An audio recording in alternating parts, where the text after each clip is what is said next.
দান করবেন। তাই আমি এই জন্য কান্দি না মালিক।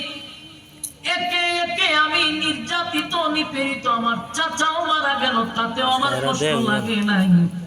আমি নিজে মার খাইছি, রক্তাক্ত হয়েছি, আঘাতের চিহ্ন গুলা শুকায় নাই।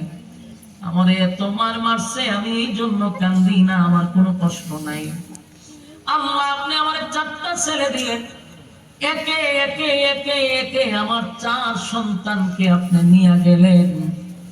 একজন বাবার কাঁধে সন্তানের লাশ বহন করা সহজ নয় রে, এত সহজ নয়।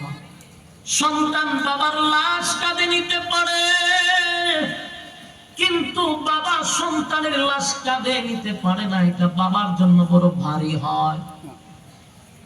সন্তানকে বাবা নিজের হাতে কবরে নামাইতে পারে না, বাবার জন্য বড় কষ্ট হয় রে। কিন্তু সন্তান বাবার লাশ কবরে নামাইতে পারে, কিন্তু বাবা সন্তানের লাশ নামাইতে পারে না, এটা বাবার জন্য বড় কষ্ট। বাবার জায়গায় যদি মা হইতো, মা জায়গা তিষ্ট করে মারা যেত। এই জন্য বাবার কাঁধে সন্তানের লাশ, এটা বড় কষ্টের।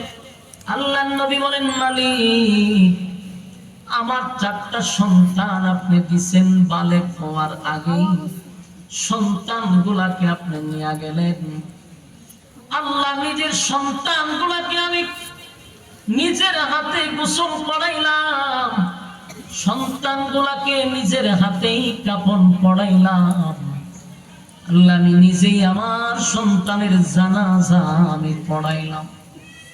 জানাজা পড়াইয়া সন্তানগুলোকে আমি নিজের হাতে কবরে রাখছি। বাবা হিসাবে আমার বড় কষ্ট হয়, কিন্তু আপনি তো এই নিয়ামত